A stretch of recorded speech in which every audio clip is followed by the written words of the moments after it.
Basically ये 1MS ये project है क्या सर? ओके,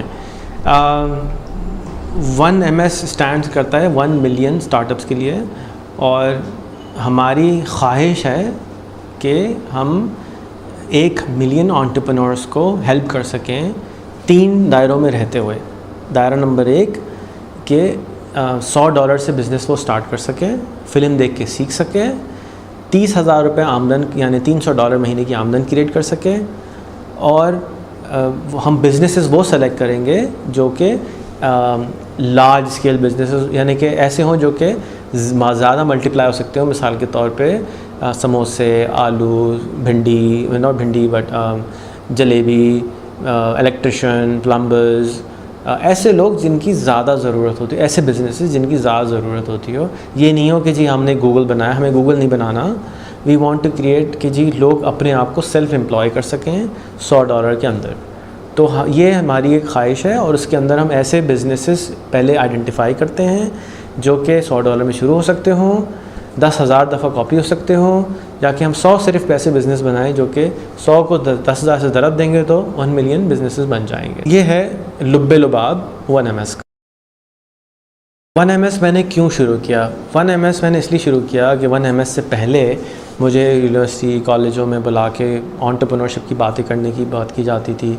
उसके अलावा ये होता था कि मैं सबको बोलता था यार कारोबार शुरू करो, छोटा कारोबार शुरू करो।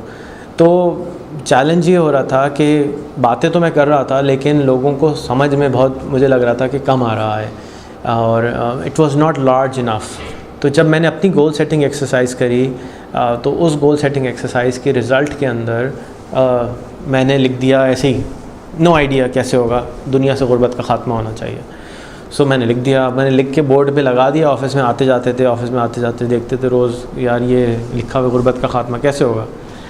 तो एक दिन ख्याल आया कि let's create a lot of entrepreneurs and अपने ज़ाती तौर पे एक गोल बना लें कि मिलियन एंटरप्रेन्योर्स बनाएं। और मिलियन का ज़ाती तौर पे इसलिए ख्याल आया क्योंकि मेरा बैकग्राउंड .com इकानमी से है, और .com इकानमी में मिलियन की कोई बड़ी फिगर नहीं होती है। Million users on Facebook, LinkedIn, Google, Gmail, Hotmail, कोई औकात ही नहीं है ना, मिलियन की कोई औकात नहीं होती। तो मैंने कहा यार अगर ये लोग बना सकते हैं तो हम भी मिलियन बिज़नेस क्यों नहीं बना सकते।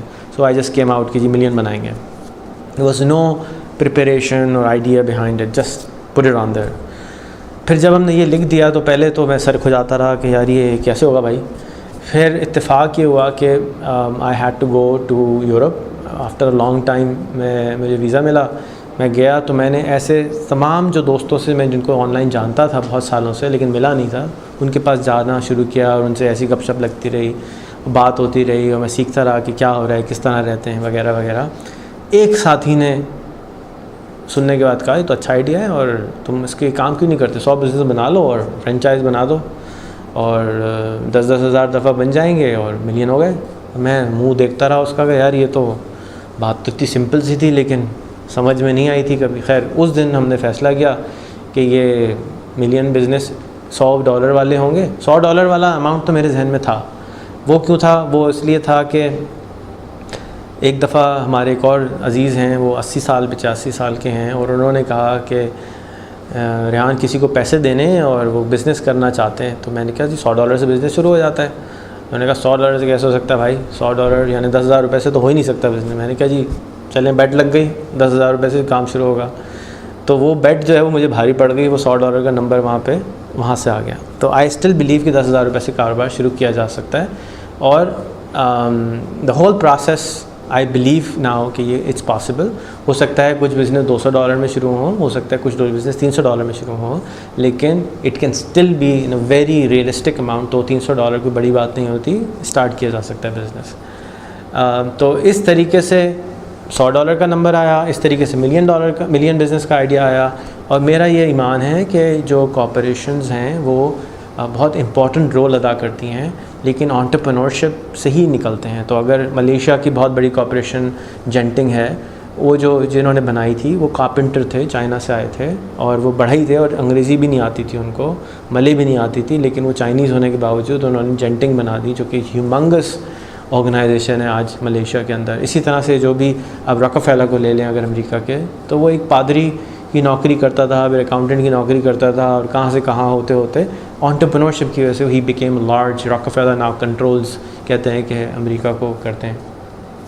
So this is why I think कि एंटरप्रेन्योरशिप को हार्नेस करने की, मल्टीप्लाई इफेक्ट क्रिएट करने के लिए 1MS का आइडिया लिया गया कि भाई एंटरप्रेन्योरशिप को इतना आसान बना दिया जाए कि कोई भी आदमी सिर्फ फिल्म देख के ये सीख सके कि यार ये बिज़नेस कैसे करते हैं।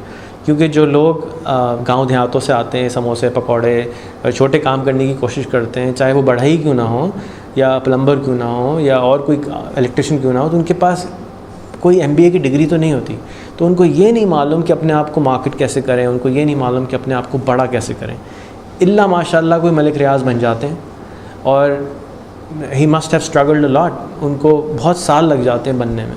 तो हम क्यों ना ऐसे लोगों का मर्जर करें कि best knowledge of all practices को एक जगह जमा कर दें, एक किस्म की विकीपीडिया फॉर एंटरप्रेन्योरशिप बना दें कि उस विकीपीडिया को फॉलो करने के बाद, उस विकी एंटरप्रेन्योरशिप को फॉलो करने के बाद कोई भी आदमी बड़ा सोच सके और बड़ा बहुत जल्दी एक्सेलरेशन के साथ हो सके, जाके दुनिया के जो 4 अरब लोग $40-50 से नीचे रहते हैं, वो सारे अपनी आमदनी को कम से कम $300, $400, $500 में ले जा सकें।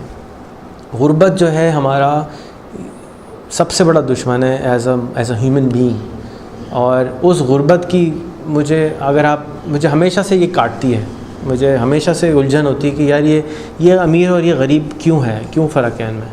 और 2-4 इंसिडेंट्स मेरे लाइफ में ऐसे हुए कि जिसकी वजह से मुझे और ज़्यादा ये तकलीफ़ करते रहते। So I don't want to be super rich, I have no interest in being a super rich person. मुझे बिल्कुल कोई मोहब्बत बचपन से नहीं है पैसों से। ज़रूरत की हद तक है कि भाई मैं आराम से रह सकूं, मेरे बच्चे आराम से रह सकें, बट मुझे कोई बिलियनर बनने का शौक़ नहीं है। बट मैं ये ज़रूर चाहता हूँ कि ये जो बिलियंस ऑफ लोग गरीब हैं, ये किसी तरह से इससे बाहर निकल जाएं, क्योंकि जो बेसिक नेसेसिटीज़ हैं वो सबके लिए कॉमन है। Mobile phone, TV, VCR, computers, internet, बिजली, पंखा, ये सब अब बेसिक चीज़ें बन गई हैं। ये कोई ऐसा नेसेसिटीज़ में शामिल हो गई हैं, ये कोई सुपर एक्सपेंसिव चीज़ें नहीं हैं, वही सुपर क्या कहना चाहिए, अमीरों के शौक़ नहीं हैं। अब इनको अगर $300 भी कोई नहीं कमाता तो उसके लिए ये ऑब्टेन करना मुश्किल हो जाएगा। गाड़ी भी नहीं ले सकता, कंप्यूटर्स भी नहीं ले सकता, डिवाइसेस भी नहीं ले सकता। तो लेट्स नॉट, हम उनको क्यों नहीं अमीर बना देते, बजाय इसके कि मैं किसी को डोनेशन करूं, बजाय इसके कि मैं हेल्थ के लिए काम करूं या स्कूलिंग के लिए काम करूं या किसी भी काम के लिए। तो अगर उनको पैसे दे दिए तो they can fix their own life, वो जिस तरह चाहें अपनी ज़िंदगी गुजार सकते हैं। ये इसका समझ लीजिए कि लुब्बे लुबाब है, बैकग्राउंड है 1MS को शुरू करने का और इसको आगे लेके जाने का। 2 से ढाई साल गुजर गए हैं। मेरा ये ख़्याल था कि मैं 3 साल में इसको पूरा कर लूँगा, और वो सक्सेस ही क्या जिसमें फेलियर ना हो। तो शायद हम 3 साल में ये पूरे ना कर सकें, लेकिन हमने बहुत सारे लोग समझते हैं कि ये अचीवमेंट नहीं है, लेकिन हमने 100 से ज़्यादा वेबसाइटें बना दी हैं, 100 से ज़्यादा फेसबुक के पेजेस बनाए हैं, ब्रांडिंग पे बहुत मेहनत की है। और अगर कुछ भी नहीं करा ना मैं सब कुछ में भी फ़ेल हो जाऊँ, तो मैं समझता हूँ कि बहुत बड़ी सक्सेस है कि स्कूल बन गया, ये रेहान यूनिवर्सिटी बन गई। ये जो स्कूल का आइडिया है ये कभी भी नहीं आता अगर मैं ये सब काम नहीं करता। और ये जो स्कूल है ये तो मुझे 100,000% श्योरिटी है कि 4-5 साल में ये बिलियन लोगों को तो पढ़ा देगा, बिकॉज़ मुझे नज़र आ रहा है कि ये होगा। और ये 1MS भी 100,000% कंप्लीट होगा। डेट मुझे नहीं मालूम कि कब होगी, शायद और 2 साल लग जाएं और 4 साल लग जाएं, लेकिन ये तो करके तो छोड़ना है, क्योंकि this is all I live for now, this is all I do now. मेरे जो अपने कारोबार हैं वो बेचारे अल्लाह ही चला रहे हैं, और ये भी किसी ना किसी तरह पूरा हो जाएगा। मैं लगा रहूँगा, पीछा नहीं छोड़ूंगा इसका। एंड जो लोगों को नज़र नहीं आ रही बिल्डिंगें और जो कि अफसोस कर रहे हैं कि अभी तक यार एक भी, बातें तो बड़ी करते हो रेहान भाई, एक भी दुकान नहीं आई, तो उनसे गुजारिश है आप भी शुरू करें। आप एक दुकान खोल लें, उसके 2 बनाएं, उनसे 4 बनाएं, उनसे 8 बनाएं, आप शुरू कर लें। अगर मैं गलत हूँ कोई बात नहीं भाई, मुझे गलत करने दें, आप शुरू कर लें, कोई हर्ज की बात नहीं है। क्या हर्ज है, मिलके करते हैं। 4 अरब लोग गरीब हैं भाई, 1 मिलियन की मैं मेहनत कर रहा हूँ, आप 10 मिलियन की आप मेहनत कर लीजिए, नो प्रॉब्लम। लेट्स स्टार्ट तो करें। इसको छोड़ दें कि रेहान तुम कामयाब नहीं हुए। लेट्स जो हमारी नॉलेज अवेलेबल है, वेबसाइटें rehan.com पे अवेलेबल हैं, वो सिर्फ स्कूल्स हैं फ़िलहाल। स्कूल ऑफ नॉलेज हैं। आप इमेजिन कीजिए कि आप एक आलू की दुकान खोलना चाहते हैं और आपको पक्का पकाया सारा काम rehanaloo.com पे मिल जाए। आप चावल का काम करना चाहते हैं rehanrice.com पे मिल जाए, तो आपकी कितना टाइम बचेगा। हम उस टाइम को बचाने के लिए हाज़िर हैं। आपको मैं फेसबुक पे हाज़िर हूँ, मेरी टीम हाज़िर है। जो बिज़नेस करना चाहते हैं आप, और हम शुरू कर चुके हैं, उसकी जो नॉलेज चाहिए जाएं वेबसाइट पे और हमसे मांगें कि यार ये चीज़ इनकम्प्लीट है, ये बता दो कैसे होगा, ये बता दो कैसे होगा, ये बता दो कैसे होगा। हमें बहुत खुशी होगी कि आप हमारी नॉलेज लें और इस्तेमाल कर लें। इससे ज़्यादा खुशी का कोई मामला नहीं है। तो आप प्लीज़ लें, जो साइटें पूरी हो गई, जो चीज़ें आप इन्फॉर्मेशन देना चाहते हैं, लेना चाहते हैं, प्लीज़ अल्लाह के वास्ते ले लें और हमें जो देना चाहें वो दे दें और हम वहाँ लगाना शुरू कर देंगे। ज़ाती तौर पे मेरा ये गोल है कि हर ऐसा बिज़नेस जो $2 बिलियन प्लस का हो अ ईयर, उसकी हम एक वेबसाइट पोर्टल ज़रूर बना दें। हमारे मुल्क में चावल का बिज़नेस जो है हमारी रीढ़ की हड्डी है, कॉटन का बिज़नेस रीढ़ की हड्डी है, लेकिन जितने चावल और क्या कहते हैं रुई बेचने वाले हैं वो टेक्नोलॉजी का इस्तेमाल ही नहीं करते। तो वो टेक्नोलॉजी का इस्तेमाल नहीं करते तो नॉलेज हार्नेस करना नहीं आती, उनका विजन निस्बतन कमज़ोर है अगर वो टेक्नोलॉजी इस्तेमाल करें। हम समझते हैं कि हम टेक्नोलॉजी अच्छी चलाते तो हमने उनके लिए वेबसाइटें बना दी हैं। अब rehanrice.com है, rehancotton.com है, rehancitrus.com है, rehanmango.com। रेहान सिनोनिम है नॉलेज का। मैं आपसे मैं कुछ बेच नहीं रहा हूँ वहाँ पे, it's free knowledge available, it's like Wikipedia. आप जाएँ, इस्तेमाल करें और अपना बिज़नेस ग्रो करें। That's what we will be happy to do. अगर आप हम किसी तरह असिस्ट कर सकते हैं तो हम बहुत खुशी महसूस करेंगे कि आप अपने बिज़नेस को एक्सपैंड करें। मैं नॉलेज को शेयर करने में बिलीव करता हूँ, नॉलेज को रिज़र्व करने में बिलीव नहीं करता। तो और आज का जो दौर है वो नॉलेज इकॉनमी से ऊपर का दौर है, परसिस्टेंट का दौर है।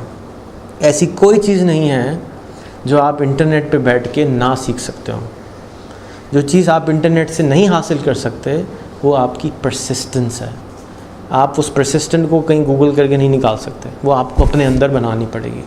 और उसको बनाने के लिए मैं बार बार बोलता हूँ कि अपने आप को डेवलप करें। लिंचपिन पढ़ लें, वर्ल्ड इज़ फ्लैट पढ़ लें, पावर ऑफ नाउ पढ़ लें, द सीक्रेट पढ़ लें। अपने आप को इतना स्ट्रॉन्ग बना लें, इतना परसिस्टेंट बना लें कि कोई आपको हिला ना सके। फिर नॉलेज की बारी आएगी तो नॉलेज ऑब्टेन करने में हो सकता है आपको साल लग जाए, हो सकता है 2 घंटे में मिल जाए। लेकिन जो again coming back to 1MS goal है कि आप कोई भी बिज़नेस 4 घंटे में सीख सकें। कम से कम 4 घंटे की वीडियोस के अंदर आपको वो समझ में आ जाए कि ये होता क्या है। और अगर कोई प्रॉब्लम हो तो हमारे कॉल सेंटर में फ़ोन करें, हमसे पूछें कि कैसे होगा, तो हम उसकी मज़ीद फिल्में बना के आपको अवेलेबल कर देंगे। दैट्स हमारा असल गोल है। कारोबार क्रिएट करें या ना करें, that is not really the success, क्या कहना चाहिए, टाइमलाइन। ये इसका थोड़ा सा रीज़निंग है। तो आपका जो बिज़नेस, जो आप नॉलेज अवेलेबल कर रहे हो, किस फॉर्मेट में कर रहे हो? क्योंकि आप गरीबों को कहते हैं कि उनको सिखाएंगे, उनको बिज़नेस प्लान देंगे, तो किस किस्म का प्लान होगा जो पढ़ पाएंगे या समझ पाएंगे, सीख पाएंगे, 4 घंटे में सीख जाएंगे? सही, हार्ड एंड फास्ट रूल 4 घंटे नहीं है। हार्ड एंड फास्ट रूल ये है कि नॉलेज को कंसंट्रेट कर दिया, एसेंस निकाल दिया जा सके। किस फॉर्मेट में करेंगे? हम वीडियो फॉर्मेट अवेलेबल कर रहे हैं, वीडियो फॉर्मेट के बाद टेक्स्ट फॉर्मेट भी अवेलेबल करेंगे, किताबें फॉर्मेट में भी अवेलेबल करेंगे। बट इनिशियल जो गोल है वो ये है कि DVDs अवेलेबल होंगी मोहल्ले की DVD की दुकान के ऊपर। आलू की दुकान कैसे खोलते हैं, बिरयानी की दुकान कैसे खोलते हैं, जाओ वहाँ से बिरयानी की दुकान की रेसिपी लो। ये 10,000 रुपये लो अखुवत से, 10,000 रुपये लो अमन फाउंडेशन से, 10,000 रुपये लो ग्रामीण बैंक से, यानी बैंक से, और जाओ अपना बिज़नेस शुरू करो। ये सारे बेहतरीन इंस्टीट्यूशंस जो हैं ये नॉलेज नहीं दे रहे, पैसे दे रहे हैं। हमारी कोशिश ये है कि वो जो एक एम्प्टी स्पेस है नॉलेज देने की, वो भी फिल कर दें, या कि उनको नॉलेज मिल जाए और वो बिज़नेस को एक्सपैंड कर सकें या शुरू कर सकें। बिगेस्ट चैलेंज जो एक होता है इंसान का, हर इंसान का, वो पहला स्टेप रखना होता है। वो पहला स्टेप करने में जितनी आसानियाँ हम पैदा करते जाएँ, मिसाल के तौर पर पैसे दे दिए, नॉलेज दे देंगे, तो अभी भी स्टेप अपने अंदर को, जो मैंने परसिस्टेंस की बात करी, वो बिल्ड करना, ख़ुद ही को पैदा करना, ये मेरी वीडियोस से नहीं हासिल हो जाएगा। ये हम सबको मिलकर एक दूसरे को पैट ऑन द बैक देना पड़ेगा कि यार तुम कर सकते हो, करो, कर सकते हो, करो। ये नहीं करना पड़ेगा नहीं कर सकते फेल हो जाओगे, इस तरह तो नहीं कर सकेगा। हमारे एक बहुत अच्छे उस्ताद हैं सुगाता मित्रा, उनकी किताब है होल इन द वॉल। उसका एसेंस ये है कि अगर कोई भी काम किसी भी बच्चे को या बड़े को सामने के इंटरनेट दे दिया जाए और उसको पैट ऑन द बैक, नानी वाला काम दे, हाँ बच्चा बहुत अच्छा काम कर रहे हो, चलते चले जाओ, तो वो कोई भी काम सीख सकता है। ये उसका लुब्बे लुबाब है। आप उनकी वीडियोस हमारी यूनिवर्सिटी की वेबसाइट पे जाके देख सकते हैं। And I believe in that कि आप जो भी बिजनेस प्लान बना रहे हो वो गरीब बंदा कैसे उसको हासिल करेगा, उसको समझ कैसे आएगा? मैं स्कूल से भागा हुआ हूँ, तो मेरी जो ज़बान है वो ज़्यादातर सलीस है, आसान अल्फाज में मैं बात करता हूँ। अब तक किताबें नहीं पढ़ी थी तो और भी आसान थी, अब मुश्किल होती चली जा रही है क्योंकि मैं ज़्यादा किताबें पढ़ने लग गया हूँ, तो वो अल्फाज आसान होते हैं। तो अब मेरी कोशिश यही है कि वीडियोस ऐसी बनाई जाएं जो कि 1-2 हज़ार रुपये वाले, 1 हज़ार रुपये वाले फ़ोन पे चल सकें। कोई भी आदमी करीब तरीन DVD की दुकान पे जाए, अपने मोबाइल पे डलवा ले। मेरा ये एक और भी ईमान है कि 2013 में हम रह रहे हैं, 2016 तक हर आदमी के पास स्मार्टफ़ोन होगा और हर आदमी के पास ब्रॉडबैंड होगा। और हर आदमी के पास जब ब्रॉडबैंड होगा और यूट्यूब चल रहा होगा और स्मार्टफ़ोन होगा तो उसकी जो नॉलेज रिट्रीवल है और बढ़ जाएगी। तो क्योंकि हम ये कॉन्सेंट्रेशन तैयार कर रहे हैं, सिरप तैयार कर रहे हैं, रूह अफ़ज़ा तैयार कर रहे हैं फूलों का, नॉलेज का, इसी तरीके से वो सिर्फ सिरप डालेगा, पानी में घुलाएगा तो he will be able to drink it. Imagine कीजिए जब रूह अफ़ज़ा नहीं था तो फूलों का रस निकाल के अम्मा नानी अम्मा कहीं पकाती होंगी, 3 दिन लगते होंगे रूह अफ़ज़ा बनाने में। तो बिल्कुल इसी तरीके से हम कॉन्सेंट्रेशन तैयार कर रहे हैं नॉलेज की, कि आपको ज़्यादा नॉलेज कम टाइम में ज़्यादा जल्दी मिल जाए। ये वो DVDs हैं जो कि आपको बाज़ार में आराम से मिल रही होंगी और इंटरनेट पे तो अभी भी अवेलेबल हैं, और जैसे जैसे टाइम गुजरता जाएगा हम इनकी पब्लिशिंग शुरू कर देंगे। जो ऑब्स्टिकल है हमारे साथ वो लोगों का है, यकीन का है, मेहनत का है। मैं अकेला हूँ इस सारे प्रोजेक्ट में, मेरे साथ बहुत अच्छे लोग काम कर रहे हैं लेकिन फिर भी कम है। जितने ज़्यादा लोग मेरे साथ मिलके मेरे प्रोसेस को फॉलो करते चले जाएंगे उतने ज़्यादा जल्दी हम ये सारे काम कर सकेंगे। उस प्रोसेस को क्योंकि समझाया नहीं है कभी, तो उसके लिए एक टेक्स्ट बुक भी बना रहे हैं जो कि आप rehanfoundation.com/books के ऊपर जाके देख सकेंगे। वो टेक्स्ट बुक बना दी कि भी ये बनने के लिए किस तरह से करना है, उसके लिए बेसिक एसेंस किस तरह चाहिए, कि जाके ये हम स्कूलों में यूनिवर्सिटी में पढ़ा सकें कि बड़ा सोचो 180 मिलियन की आबादी में रहते हो इस मुल्क में, बाहर से कोई आके कुछ करने वाला नहीं नज़र आ रहा अगले 10 साल तक। ये मुल्क जो है ना हम ही को ठीक करना पड़ेगा, और हम नहीं ठीक करेंगे तो कोई नहीं आने वाला। हमें को अपने आप को डेवलप करना पड़ेगा, स्ट्रॉन्ग बनाना पड़ेगा, ज़्यादा एंटरप्रेन्योरशिप करने पड़ेंगे। मैं पिछले हफ्ते कंबोडिया गया था, गरीब तरीन मुल्कों में शामिल होता है, कोई एक मुझे फ़कीर नहीं नज़र आया। सब के सब एंटरप्रेन्योर दिमाग के हैं और सब के सब ये सिर्फ मेरी ऑब्जर्वेशन नहीं है। मैं एक और एंटरप्रेन्योरशिप के टीचर से मुलाकात हुई मेरी, उसने बताया कि मैं 2 साल से देख रहा हूँ कि मुझे कोई गरीब नज़र नहीं आता है। मतलब गरीब तो नज़र आते हैं लेकिन भिखमंगे नज़र नहीं आते, लेवल ऑफ एंटरप्रेन्योर नज़र आते हैं। एक ही गली में चले जाएं, एक आदमी पानी में बोतलों में पानी बेच रहा होता है, उससे अगली दुकान में जो है वो कोक बेच रहा होता है, उससे अगली दुकान में कोक विद आइस बेच रहा होता है, उससे अगली दुकान में जूस बेच रहा होता है। तो स्टेजेस हैं एंटरप्रेन्योरशिप के। तो एंटरप्रेन्योरशिप नाम है प्रॉब्लम को सॉल्व करने का। कोई भी प्रॉब्लम आप सॉल्व करें, उसके ऊपर पैसे कमाएं, दैट्स बिजनेस। कोई भी प्रॉब्लम, और इस मुल्क में सारे लोग एग्री करेंगे कि प्रॉब्लम ही प्रॉब्लम है, सॉल्व करें भाई, पैसे कमाएं। और ये बिज़नेस प्लान बनाने के लिए आपका ज़्यादा फोकस होता है कि रिसर्च की जाए और इंटरव्यूज़ लिए जाए, तो ऐसा क्यों कहते हैं कि वीडियो इंटरव्यू बहुत ज़रूरी है, ऐसा क्यों? ओके, वीडियो इंटरव्यू क्यों करें? वीडियो इंटरव्यू इसलिए करें कि जिस तरह से हम ये वीडियो बना रहे हैं, जाके एग्जैक्ट सेम अल्फाज पॉइंट A से पॉइंट B तक पहुंच जाएं। और अगर नहीं भी पहुंच रहे, क्योंकि समझने वाले की नॉलेज पे डिपेंड करता है समझाने वाले का इल्म ट्रांसफ़र कितना हो रहा है।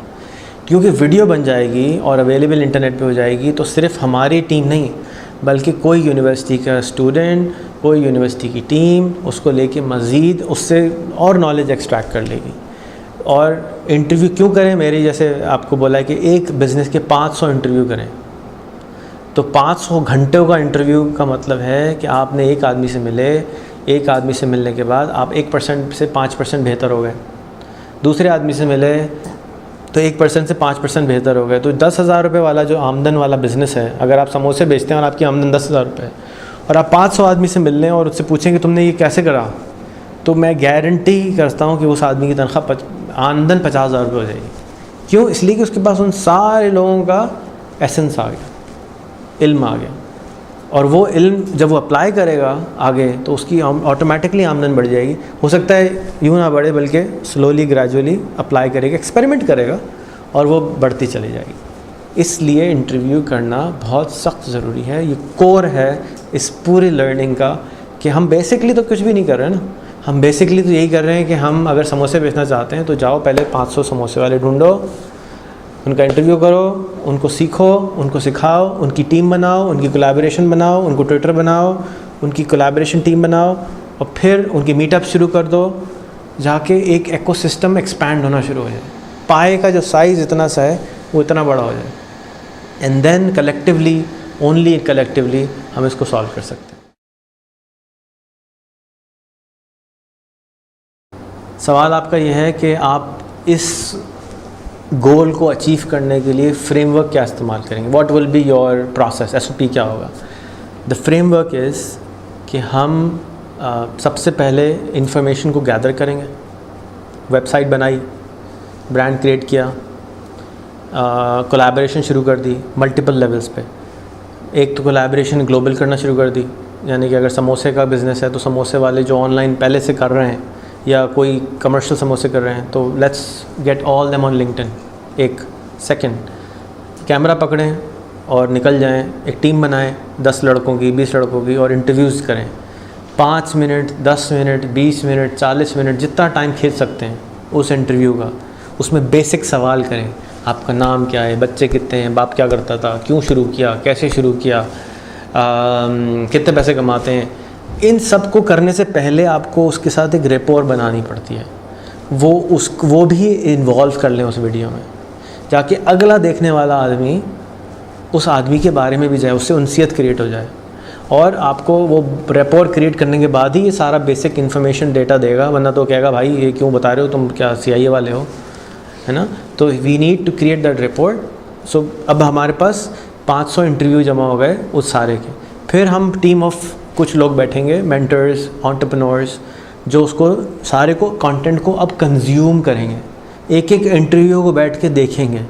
उस इंटरव्यू को देखने के बाद SOPs क्रिएट किए जाएंगे। SOPs जब क्रिएट हो गए, उस समोसे की दुकान को स्टार्ट करने में अचीवमेंट ये होगी कि कोई आदमी समोसा की दुकान खोलना चाहे तो video from A to Z देखने के बाद वो उस बिज़नेस को स्टार्ट कर सके। That would be the goal.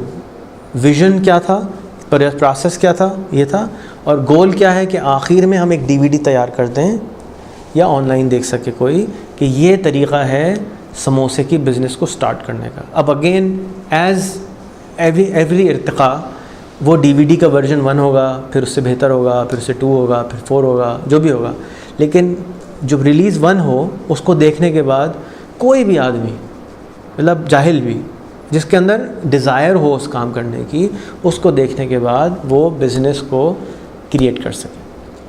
That is the framework which I have in my mind right now. If you have a better framework, anybody out there has a better framework, please give us your input. But I would like, this is based on my life experience and experience of a lot of other mentors which I have met. And this framework is based on, again, ऐसे सारे काम जो कभी किसी ने ना किए हों। Remember, एडिसन क्या कहता है? एडिसन कहता है कि एडिसन कहता है कि इन्वेंशन इज़ मोर प्रस्पेरेंट, क्या है वो, 90% प्रस्परेशन एंड 10% हाँ, वो कहता है जब तक आपका पसीना नहीं निकलेगा 99% तो पसीना है, यानी 1000 एक दफ़ा उसने अपना बाल लगाया, घोड़े का बाल लगाया, आलू में से बिजली गुजारी, हर चीज़ में से बिजली गुजार दी ट्राई करने के लिए कि कहीं तो अचीव होगा। And this is what I have to do because this is something never ever anybody has in his life done ever, because though this is the only way out I can see of, and if somebody out there knows of a better way, I'm always available for upgrading myself. I spend 90% of my time on upgrading myself and only 10% of the time on all the rest of the thing, because I need to believe in myself before I can tell anybody else कि dude ये मेरा मंजन ख़रीद लो बड़ा अच्छा है। मैं ख़ुद तो मंजन इस्तेमाल नहीं कर रहा, दूसरे को कह रहा हूँ ये वाला मंजन ख़रीद लो, so that is wrong. So I will only preach what I believe in.